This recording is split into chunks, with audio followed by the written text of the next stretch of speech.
Alright, my friends, fellow enthusiasts, seekers of the truth and untruths of the universe, this is Rick. Now, in the last video we talked about Bob Lazar, the technology of the supposed aliens or proposed alien, and just how extremely advanced they are to the point of being almost childishly simplistic in their appearance. Not in what they are alleged to do, but in their appearance. I want to talk about the aftermath or the potential for technological growth based on the possibility that we did acquire some kind of devices or elements or material processes that are or were out of our realm of knowledge. Now, humanity has advanced in leaps and bounds and crawls and creeps throughout its history. We've suffered many setbacks. Many of those setbacks were man-made.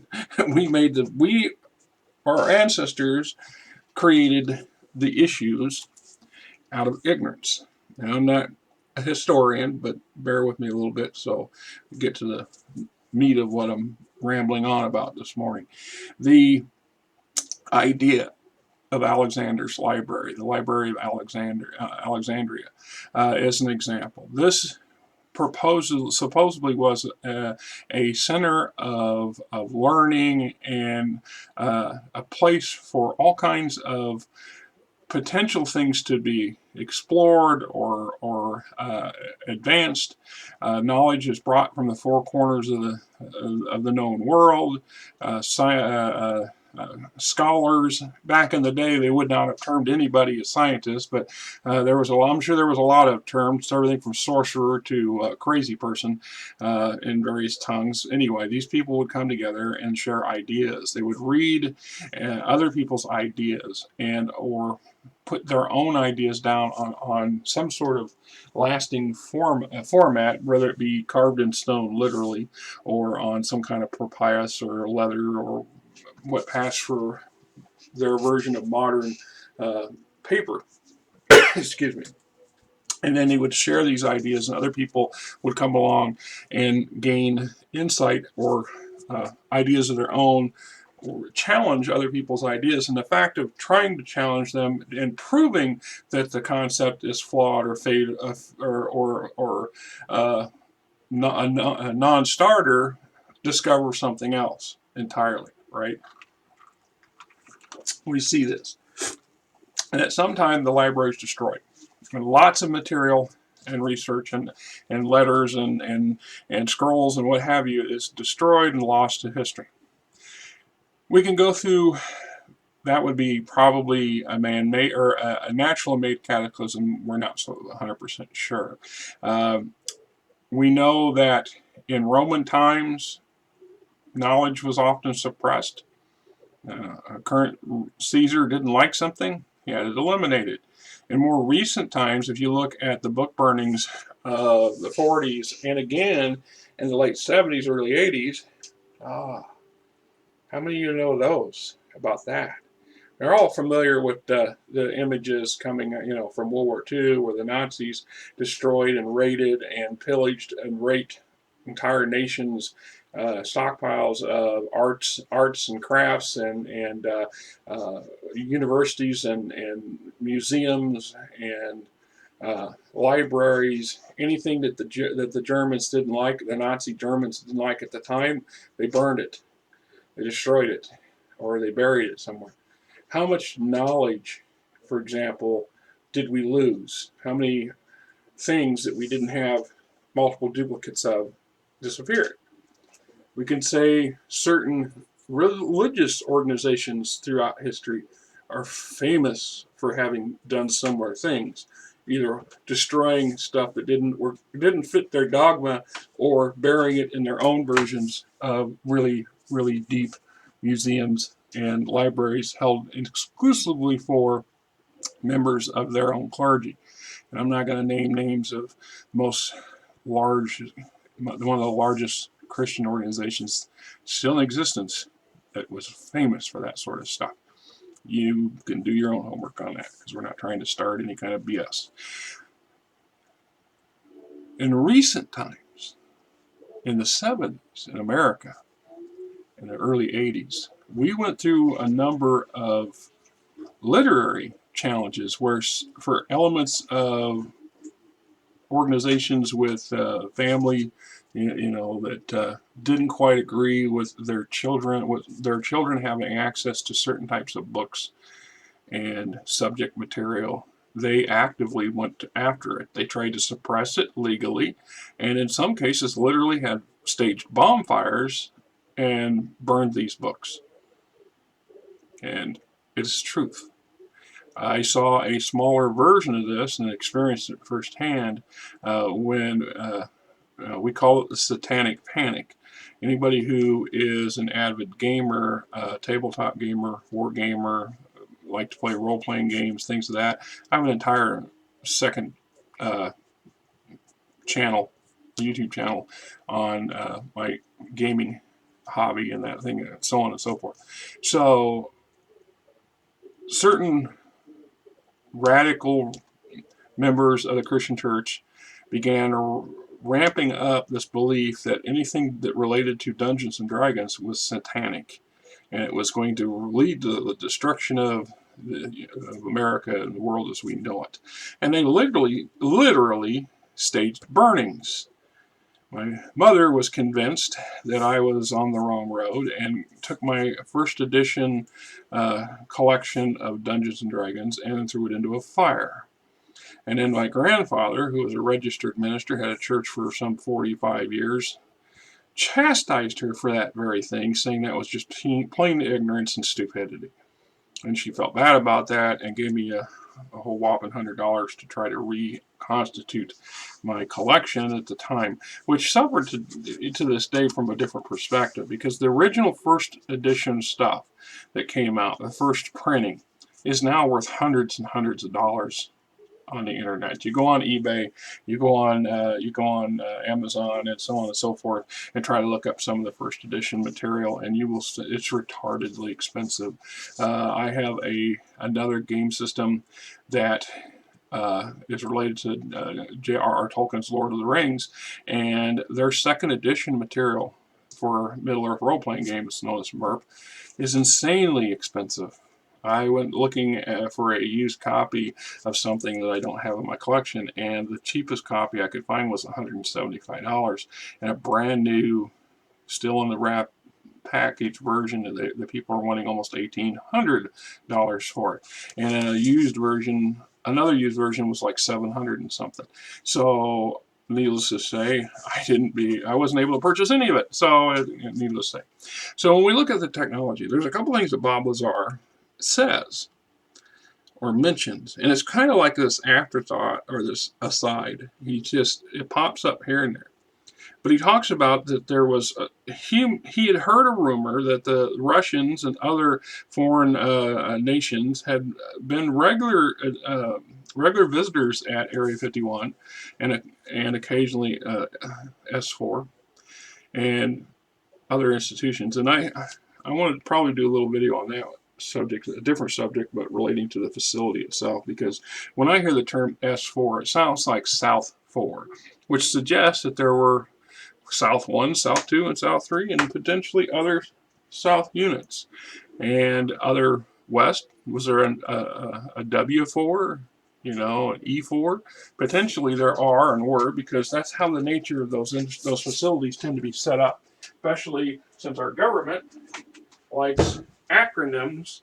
Something here's my Frankie, our shelter cat, who decided she wanted to go out the door and then decided she wanted to come back in the door and just playing with the door. She's not up here at the moment. You behave yourself, Frankie. So, excuse me.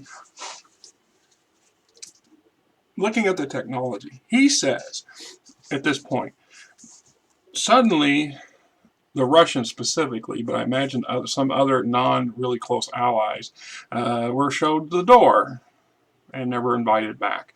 That there was some significant breakthrough someplace within Areas 4 or Area 51's facilities, research facilities, that was of such great leap or great importance that it was deemed vital that our potential foes and or dubious allies had no access to. And that got me thinking, just what were some of the great breakthroughs of the early 80s?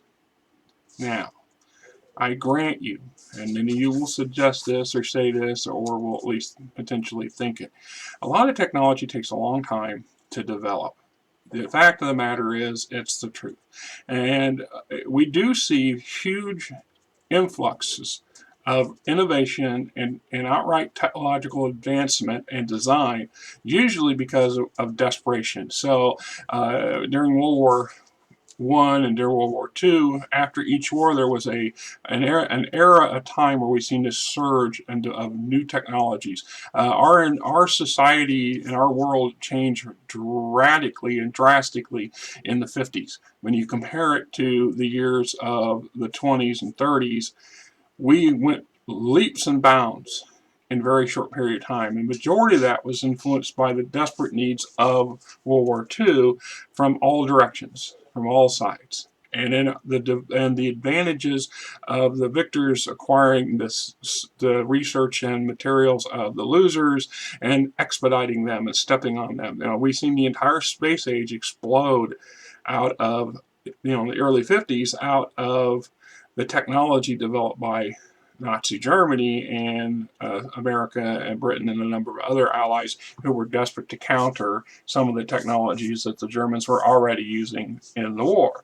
So to say that major breakthroughs and stuff suddenly disappear on the scene out of nowhere would be disingenuous to some degree. But there are some suggestions and some elements of things that we tried to do and it just wasn't practical, and we put it on the shelf, or we couldn't develop. The idea was there, but nobody could figure out a way to make it practical or even make it theoretically plausible.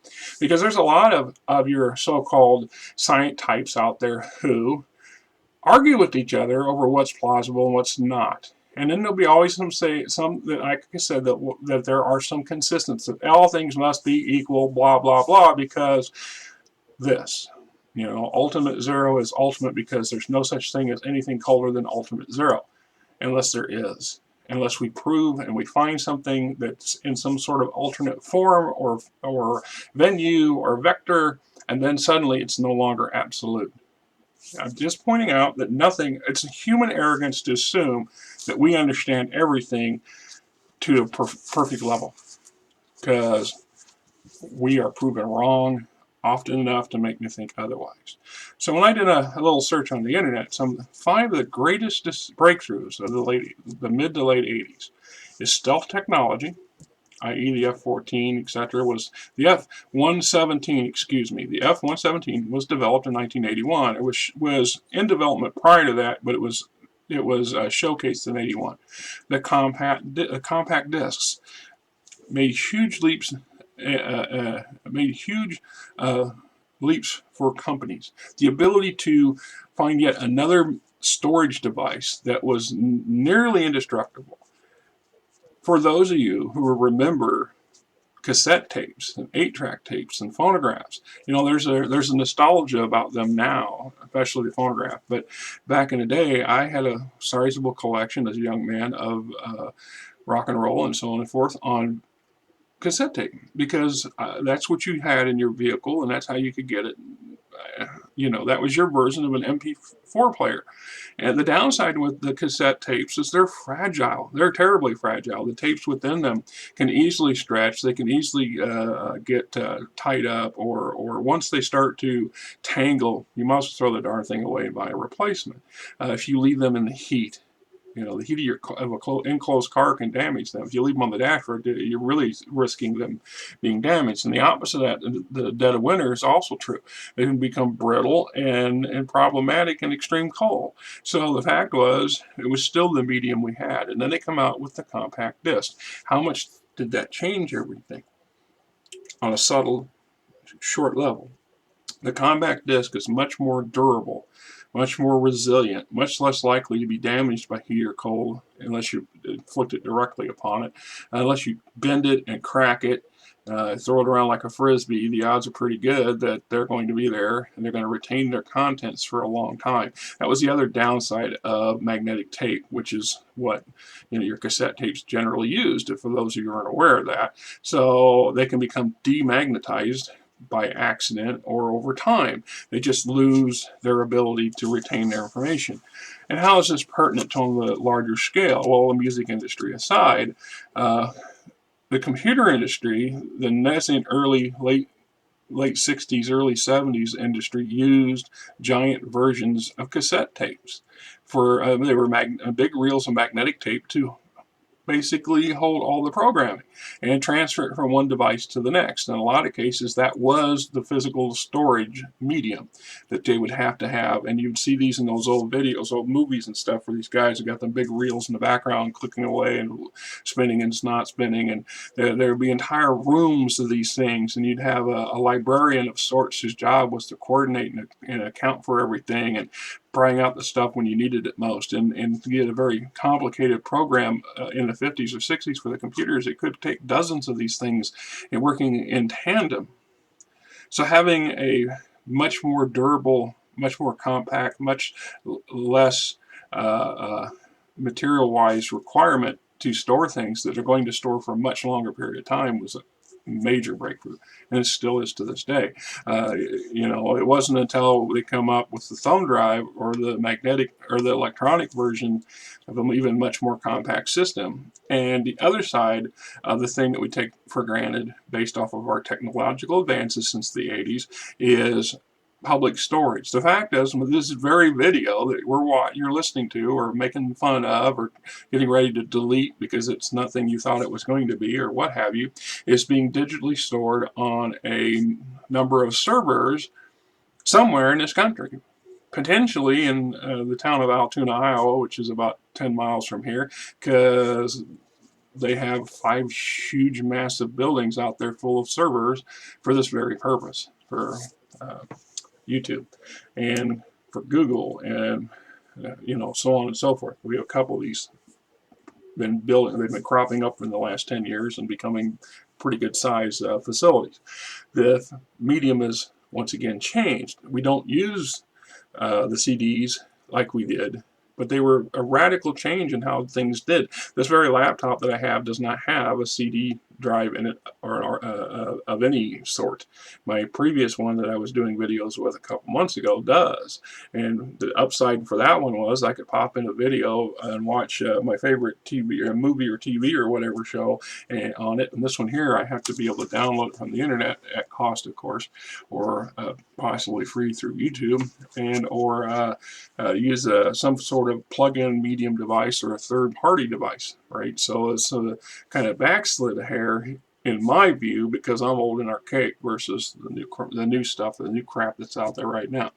All right, so compact discs radically changed things. Now in the 70s, if any of you guys seen a laser disc player, my uncle purchased one and they were grossly expensive, and the predecessor of the modern compact CD was the size of a phonograph in a case that you would plug in like a giant disc.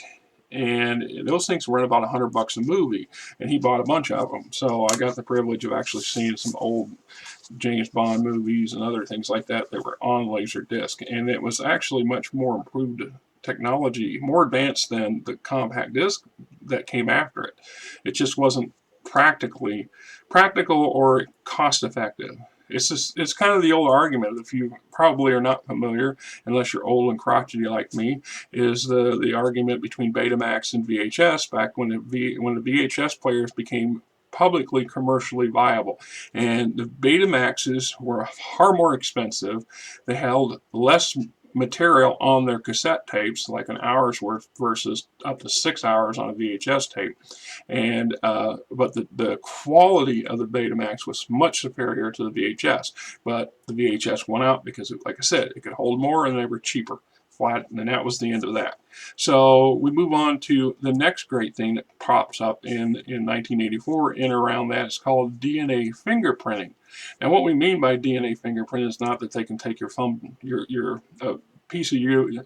Well, partly they can. They can take a sample of you and get a whole lot of information. No, what we're talking about is that the scientific community, the health community, started to develop in rapid form this ability to understand how things work, organic things work, how we operate in the physical form, how our body develops what it does, and we begin to develop the understanding of the blueprints for it. The radical potential for that has not yet been, seen, but the potential's there. Another 100 years of development, and we might be able to custom design the human body so we are impervious to a lot of illnesses and diseases. We might be able to double our current lifespans. The possibility for the potential is just extreme, and you really have to go in and look around. But all this crops up in the mid-'80s. And then we have this neat little technology that's still in its infancy today. We're still trying to get our grips around it, and it's becoming more and more prevalent, and as the more and more people and industries discover just how viable this sort of thing is. Otherwise, 3D printing, the ability to physically create something with raw materials by order. So if I need a new hammer, and I have a 3D printer that's capable of using metal materials, I can have one put together. I can build a composite version of a hammer. Now, is that practical? No, not right now. But the potentials are very intriguing and practical. I mean, I'm sure if they haven't done so, there's plans to put one of these things on the space station or take them into space, because one of the problems with being in space, we want to go to the moon and Mars and the asteroids and all this other stuff, is the need to lug a whole lot of stuff with us at great cost of getting it out of the atmosphere. Well, if we can get a device that's out of the atmosphere, and components perhaps, and then find the raw materials already out in space and just feed them into the device so the device can make things, i.e. replicate things. In this case, we call it 3D printing, but this would be the grandfather of the replicating technology we see in Star Trek. Excuse me there, a little Pepsi to loosen the voice box. So think about that from that perspective. It is suggested that the adaptive manufacturing was a type of rapid prototyping or printing type known as 3D printing, was developed in the early 80s. Designs were crude, limited, and fragile, and they still are, but they're much more robust, much more interesting. There is there's this Chinese gal, something cyborg. She does a lot of videos using 3D printing and stuff, and she's made some crazy stuff or components for other things using her 3D printer. And I've seen a few others on the internet who are quite, it makes you think of the potential for the technology and what it will be in another 50 years or 100 years. So we look at that, and that is a game changer on a mini scale level. One of our biggest issues, of course, today is logistics. Between mass manufacturing and our need to have components. Well, I'm thinking right off the top of my head, back in December, the truck I use at work took a dump, and it went through a series of mechanical problems. The first problem was the first part of the month, the radiator went bad, and because it is a Nissan vehicle that hasn't been in production for 10 years, nobody here in America can get parts for it very easily. You either get used parts or luck into somebody having a part laying in a shelf somewhere, or they have to come from Japan, which is expensive and time consuming. So when the radiator went bad, my employer was able to locate a used radiator in Texas that cost $900 plus the shipping. And then we needed radiator hoses, and those were $450, and they came from West Virginia or South Carolina or something like that, and they too had to be shipped. And then we had to put the labor of putting everything in, and then other things went wrong with the truck. Eventually it died, and we bought another truck, blah, blah, blah.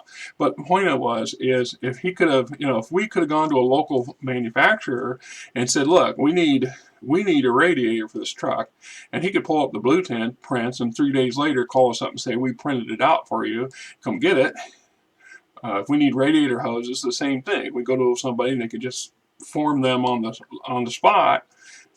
How much of a big change would that be, economics and logistics, the needs to move things around, and in more remoter locations and things like this, where all this possibilities of 3D printing can be there. So it's just something to consider. So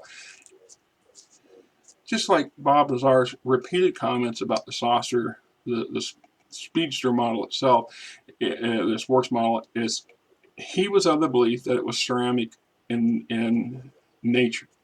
It may have been metal, but it was more likely ceramic. It just, the fact he keeps emphasizing that makes me think that's what he believed. And the way he described the organic view, the organic construct, as being one solid piece. It's like the anti-grav drive and engine of the device is so simplistic in its appearance. They're so seamless that the fact that potentially these things were basically printed out in some alien version of a replicator isn't absurd. It isn't sci-fi. It isn't science fiction. It is a potential possibility, because we see that we have that crudest of crude capabilities right now to make things in components on the spot with a device and material. So why not much larger devices? And how much more better, mechanically speaking, would those devices be? If you think of all the moving parts on your automobile, there's some 20, 30,000 different parts on your automobile. This is why I said, kind of touched on in the last video on technology, is that the alien technology, if it's what it is so simplistic that it almost seems like it's impossible, it's magic. Well, when you look at our combustion engine or an electric engine, look at all the subsystems and all the secondary components and connectors and all the other things that are required to make that thing function and to monitor it, to control it. So we have hundreds and hundreds of intricate, detailed parts that have to fit together and have to perform in a certain manner together. And the inefficiency of that very system also causes no end of problem. So if you look at every time you have to connect an electrical component to another electrical component, you're losing your electrical output. It just degrades. This is why if you put enough extension cords together, unless you're likely to find yourself not being able to do what you want to do, because it just takes so much energy to run down that line. There's the reason why our power system, our power grid, has relay stations and transformers and all these other things out there, is to try to get that power to go as far as it can across those wires to reach your house, to make it in enough amount to be steady and functionable. That's a lot of extra manpower, extra equipment, extra material that's going on. So when Bob makes that comment, Bob Lazar makes a comment about what the craft's made out of, immediately in my mind was, well, what would, just hypothetically speaking, what would an advanced alien technology industry look like? What would the little green men from Mars or wherever they sell, what would their industrial capacity look like? Would they have sprawling mega factories where millions of drones slave away for almost nothing and with very little care by their overlords to produce all these devices and technologies and nifty gizmos that the aliens may or may not need? Or would they have much more compact or much more minimized factories that can produce multiple different things from the same location just by formatting them, printing them out, or digitally, or some sort of energy replication device that allows them to create a fully formed and functional thing that then either gets put together with other things because they're just there's such a difference between their material making that they can't be mass produced in the same replicator, or exactly. So if you wanted to, this and we're going down that rabbit hole just a hair. Just think about just how nasty and dirty and inefficient our industrial industry is today. The manufacturing facilities of the world, no matter where you go, and how nasty and how environmentally unfriendly they are, and how repetitive they are. How many of these things do the same thing for different places all the time? So if we look at the auto industry back once more, if we could form print the body, the shell, with all of its components in one piece, an actual unibody of sorts, and we don't need to have 25 factories producing components of the body of the car, because we're going to have a single factory that's going to replicate that entire piece or entire body with all the components in one go. So we're going to have the same thing for the entire frame is going to be one piece. The motor, for all intents and purposes, could be replicated as one piece and would need far fewer components to be put together to make it function. Just how much more economically, environmentally sound that industry would be.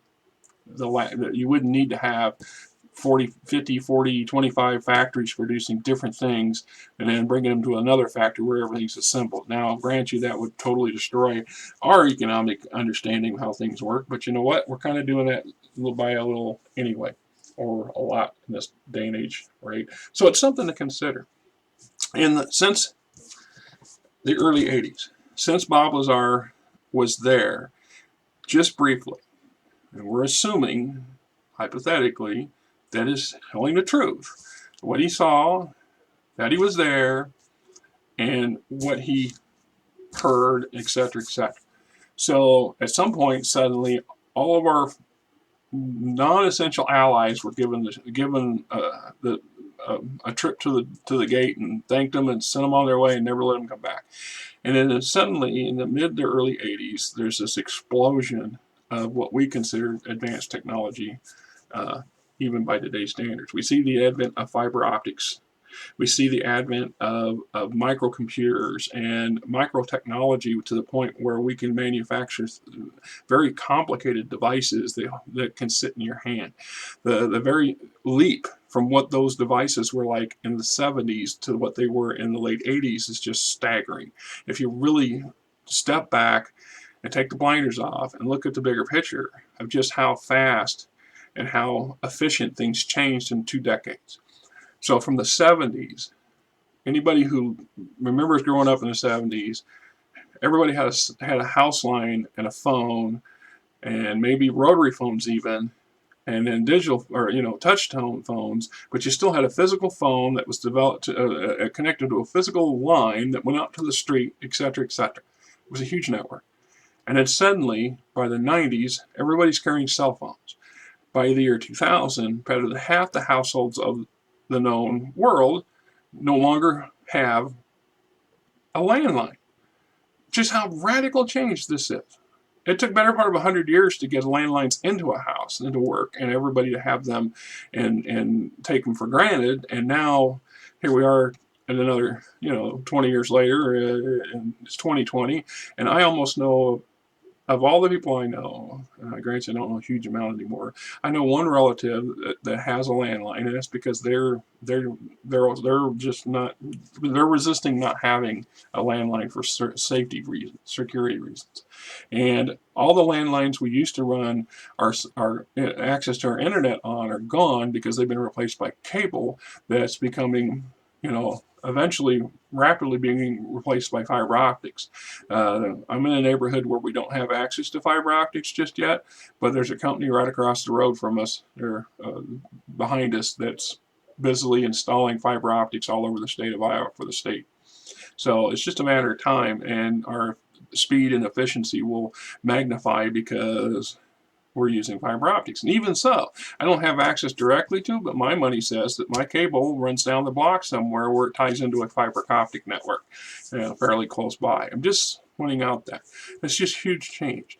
We look at the stealth technology. Stealth technology was a radical change in the 80s and 90s, but not so much now. You don't hear of we haven't had yet another generation of truly stealthy devices that have proved too much more on the technology that came out of the 80s. But the fact was, the ideas were there, and those are translating. There's no real practical use for stealth technology in commercial and economic and social function yet that we know of. It just has a very limited, so there's a very limit to it. The DNA fingerprinting, once again, the fact that our health sciences are exploding in what we understand and how we understand how the human body works, how we can tweak things and change things. I remember back when they were talking about cloning the first sheep and how radical it was and how explosive it was from a social concept, because so many people was against the idea of meddling with the human form. There's a dangerous slope there, and I'm not saying it from a radical Christian religious mindset of God does this and we should have no business doing what God does.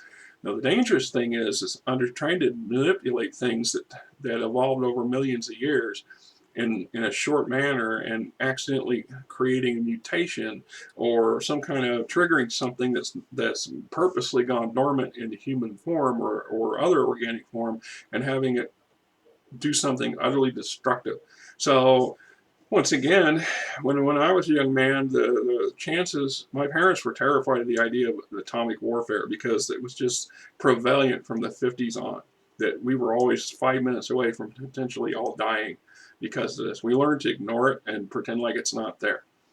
And then in the 80s, it was biological and before the nukes. In the 30s and 40s, it was biological or chemical warfare.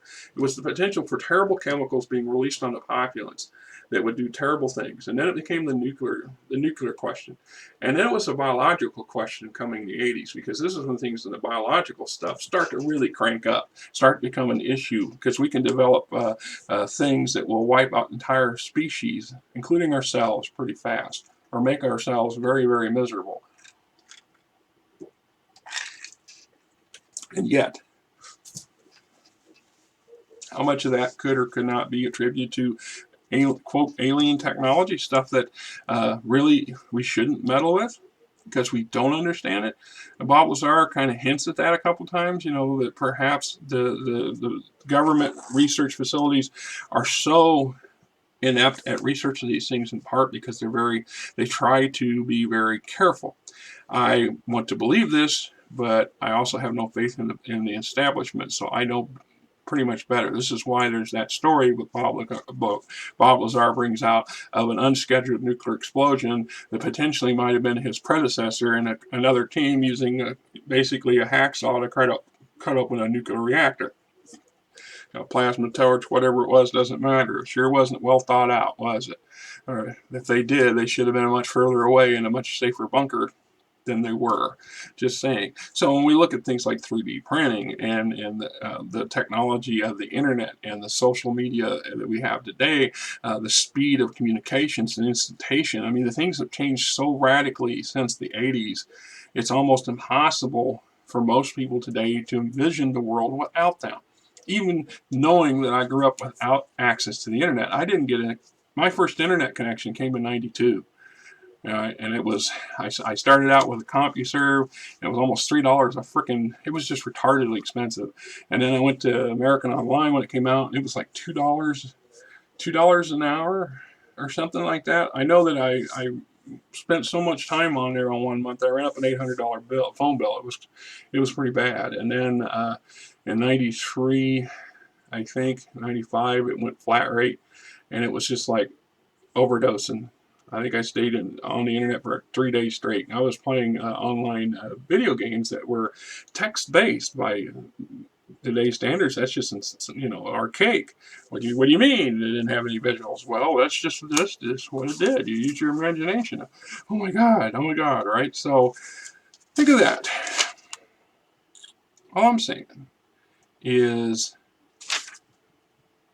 there was something that may or may not have taken place that was so radical a development or a breakthrough in the technology or understanding some component thereof, potentially of this alien technology, that led to the possibility of at least something, one of these radically explosive concepts to break loose and become practical and viable. And something was so potentially changing that the government wanted to reduce, or the element of the government who controls this stuff. Let's be honest, the government is the government, but there's a whole lot of things going on. This one hand does not tell the other hand what they're doing. And in some cases, the pinky's not talking to the hand either. Just pointing that obvious out there, that could be related to this alien technology.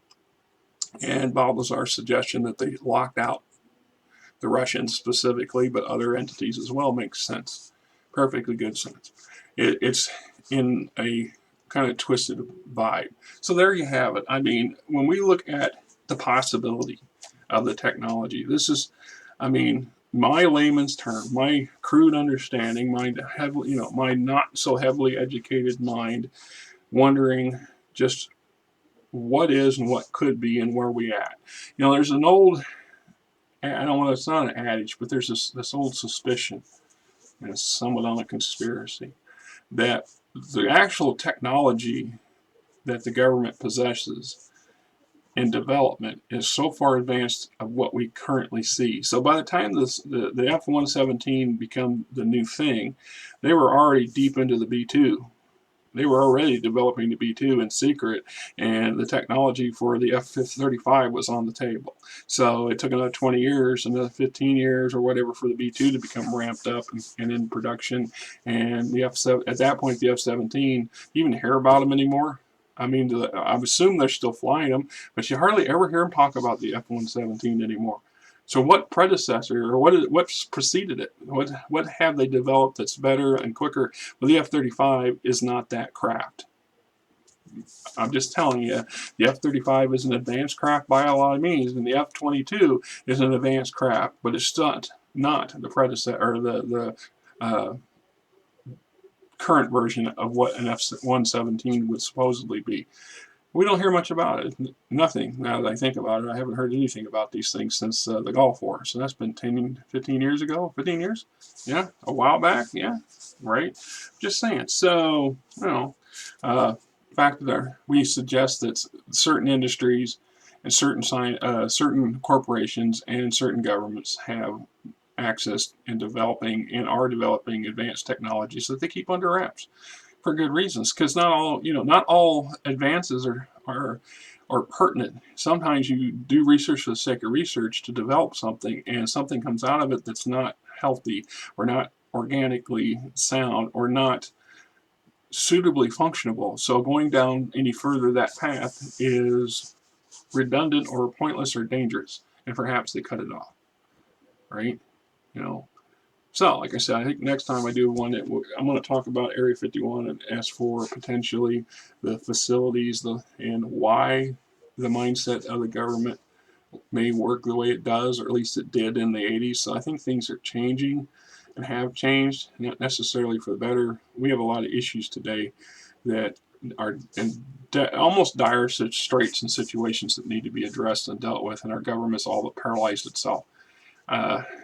Just saying, vote, people. We need a radical change. And the problem is our selection and offer is this, that, is neither side's really that great. We need something different, and we need to do it soon. That's just my opinion on it. Why have we not seen aliens? Would you come to this? Would you come to the world right now? If you pulled up in orbit and started taking logged into the local internet, and logged onto the local TV, and listened to all the crazy, insane stuff that's going on down here with this pandemic, this economic crisis in America, et cetera, et cetera, et cetera, the insanity and the balkanization of our government in this country, et cetera, et cetera. Would you think this would be a good time to say, hey, We want to talk. We want to set up trade relations. Probably not.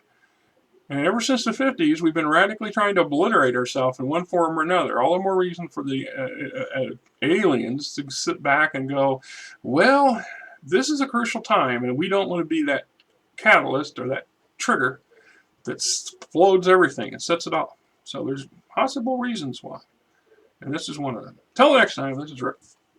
And this is my babbling channel, I guess. All right, till next time.